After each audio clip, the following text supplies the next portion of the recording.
Hi guys, welcome to Code and Fun.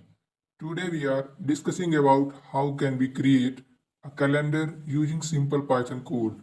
So without delay on time, let's start it.